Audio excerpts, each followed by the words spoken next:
పెద్దవాళ్లకు మర్యాద ఇవ్వడం నేర్చుకోవాలి. అంతేగాని మర్యాద లేకుండా ఒక సీఎంని, డిప్యూటీ సీఎంని, ఎడ్యుకేషన్ మినిస్టర్ని మాట్లాడితే మాత్రము నేను ఊరుకునేది లేదు. మీరు ఏమన్నా అనుకోండి, మాకు చేసిన అన్యాయం గురించి మర్చిపోయినట్టున్నాడు మహానుభావుడు. మళ్ళా ఏందో కొండను బద్దలు కొట్టి ఎలకను పట్టినట్టు అంట. మీరు చేసిన అవినీతి కొండలేమి బద్దలు కొట్టాల్సిన అవసరం లేదు. మీలాంటి ఎలకలను పట్టాలంటే కొండలు అవసరం లేదు నాయన. మా లాంటి సీఎం గారు ఉంటే అన్యాయం ఎక్కడైతే జరిగిందో అక్కడ వాళ్ళను ఖచ్చితంగా శిక్షిస్తారు.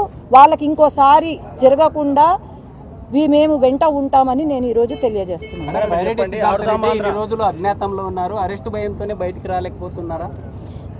మీరు ఆడనే అడగాలి. నేను అదే అంటున్నాను, బాగా స్క్రిప్ట్ బాగా చదువుతాడు. బాగా చదివితే సినిమాలలో ట్రై చేస్తే సినిమా అవకాశాలు అయితే బాగా వస్తాయి. కానీ ఎందుకు రాజకీయాలు, ఎందుకు స్క్రిప్ట్ చదివే వాళ్లకు, సోషల్ మీడియాలో హల్చల్ చేసుకునే వాళ్లకు ఎందుకు రాజకీయాలు?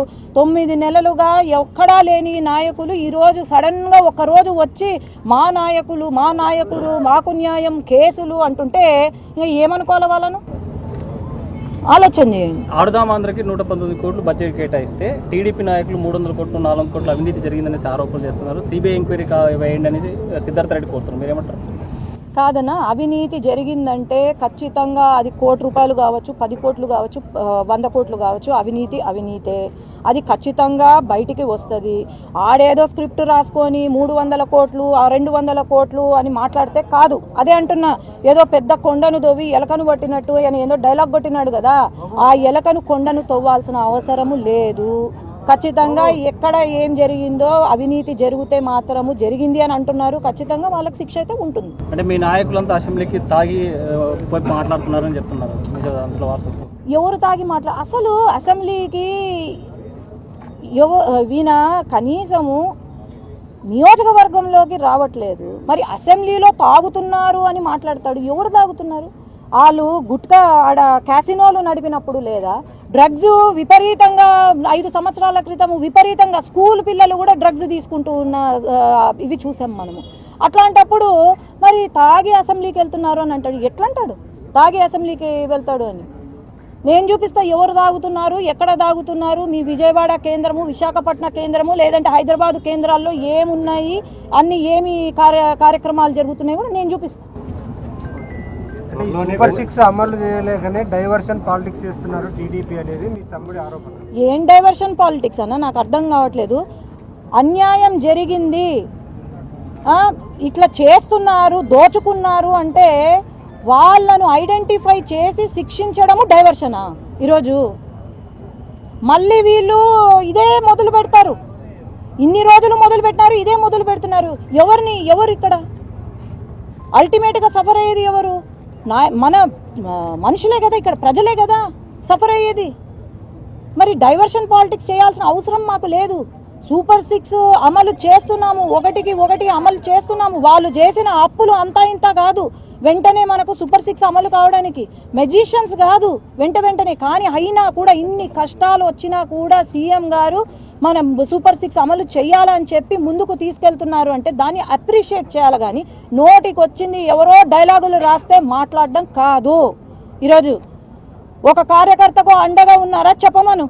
అండగా ఉండుంటే మరి ఎందుకు లేరు? నియోజకవర్గాల్లో ఎందుకు లేరు? వీళ్ళు మాట్లాడుతున్నారా తాగుబోతుల గురించి, లేకపోతే తాగడము డ్రగ్స్ గురించి వీళ్ళు మాట్లాడితే ఏందన్నా? మరి సాధింపు చర్యలు చేపడుతున్నారు. కూటమి ప్రభుత్వం వచ్చిన తర్వాత అందరిని అరెస్ట్ చేయడము, రాజకీయ కక్ష పెట్టుకొని ఇలా చేస్తున్నారు అనేది ప్రతిపక్షం ఆరోపిస్తుంది. మరి నీకు ఒక ప్రశ్న, నువ్వు ఇది అడిగినావు కాబట్టి, నీ అమ్మను, మీ చెల్లిని, లేక మీ అమ్మనే అనుకో, ఎవరైనా ఏమన్నా అంటే నువ్వు ఊరుకుంటావా చెప్పు? ఒకటే ప్రశ్న. తల్లికి పుట్టిన వ్యక్తిగతం కాదు, ఇది వ్యక్తిగతం కాదు ఇక్కడ. ఇది వ్యక్తిగతం కాదు. వాళ్ళు చేసినవి వాళ్ళు ఇప్పుడు బయటికి వస్తున్నాయి, ఒకటిగా బయటికి వస్తున్నాయి. కానీ వ్యక్తిగతం అని నేను చెప్పట్లేదు. ఈరోజు నా పైన కేసులు పెట్టినారు, నా తల్లి గురించి మాట్లాడినారు ఎన్నికల టైంలో. నా ఏమీ తెలియని వ్యక్తి, పాపం బయటికి కూడా అడుగు పెట్టని వ్యక్తి గురించి ఈరోజు ఆనాడు మాట్లాడినారు. నేను మర్చిపోతానా? ఎవడైనా మర్చిపోతాడా? తల్లి గురించి, చెల్లి గురించి, భార్య గురించి మాట్లాడితే మర్చిపోతారా? ఆయన అక్కడ జగన్మోహన్ రెడ్డి అనను జగన్ గారు అక్కడ ఆయన తల్లి లేకపోతే చెల్లిని అంటున్నాడు. ఈడ కూడా అదే, ఆయన ఎట్లున్నారో ఇక్కడ నాయకులు కూడా అదే చేస్తున్నారు. విలువలు లేవు, మహిళల పైన విలువ అసలు రెస్పెక్ట్ లేదు వీళ్ళకు. ఇది వ్యక్తిగతం కాదు, వాళ్ళు చేసిన పాపాలు వాళ్ళే, ఏమైతే వాళ్ళు చేశారో అది బయటికి వస్తుంది, స్కామ్స్ ద్వారా బయటకు వస్తున్నాయి. అట్లాంటి వాళ్ళు నేను ఎందుకు చెప్తున్నానంటే, మహిళల పైన గౌరవం లేని వాళ్ళు ఖచ్చితంగా ఇట్లాంటి పనులు చేస్తారు. అర్థమైందా? ఇట్లాంటి పనులు చేస్తారు కాబట్టే వాళ్ళు బయటికి పడుతున్నారు. అర్థమైందా? టీడీపీ చేస్తున్న తప్పుల మీద డిబేట్ కు సిద్ధమని మీ తమ్ముడు చెప్తున్నారు. రమ్మను, నేను సిద్ధంగా ఉన్నా. తమ్ముడు అనద్దయ్యా, నేను అదే చెప్తున్నాను. బైరెడ్డి వంశాన్ని కాపాడిందంటే ఈరోజు బైరెడ్డి శబరి, బైరెడ్డి సిద్ధార్థ కాదు. వాడికి ఎక్కడి నుంచి వచ్చిందండి బైరెడ్డి పేరు? బైరెడ్డి రాజశేఖర్ రెడ్డి ద్వారా పేరు తెచ్చుకున్నాడు. అంతేగాని బైరెడ్డి సిద్ధార్థ రెడ్డి అని అనద్దండి. ఎక్కడ కూడా బైరెడ్డి అనద్దండి. అది నా సొంత పేరు, నా ఇంటి పేరు. వాడికి ఒక పేరుంది, సిద్ధార్థ రెడ్డి అని ఒక పేరుంది. వీలైతే బైరెడ్డి సిద్ధార్థ రెడ్డో అని అనండి. అంతేగాని బైరెడ్డి అంటే అది నన్ను అన్నట్టు, నా ఫ్యామిలీని, నా కుటుంబాన్ని అన్నట్టు అవుతుంది. ఎవరండి వాళ్ళు? ఏం న్యాయం చేశారు ఈరోజు? ఏం మంచి చేసినారు చెప్పండి? ఒక్క మంచి పని చూపించండి నాకు. లేదు కదా మరి. బైరెడ్డి సిద్ధార్థ రెడ్డి అని డైరెక్ట్ పేరు ఆయనే పెట్టుకుని బ్యానర్స్ కానీ లేకపోతే ఎక్కడ రాసిన అధికారికంగా నేను అదే చెప్తున్నా. నువ్వు ఏమన్నా పెట్టుకో, ఇంటి పేరు ఏం పోదు. కానీ వాళ్ళకు కూడా ఒక పేరుంది కదా, సిద్ధార్థ రెడ్డి అని పేరుంది కదా. ఎందుకు ప్రతిసారి బైరెడ్డి అనేస్తారు? బైరెడ్డి అంటే ఇంటి పేరు. మీరు ఒక ఇంటి పేరుని వాడుతున్నారంటే అది మొత్తం ఇల్లు మా ఇంటిని అన్నట్టు. అర్థమైందా? వాడి పేరుంది. ఇప్పుడు ఈరోజు బైరెడ్డి అంటే ఏ బైరెడ్డి? నేనున్నాను కదా, ఒక ఎంపీగా నేనున్నా. Byreddy Shabari is MP of Nandyal. whom are you targeting if you say Byreddy in the media? అది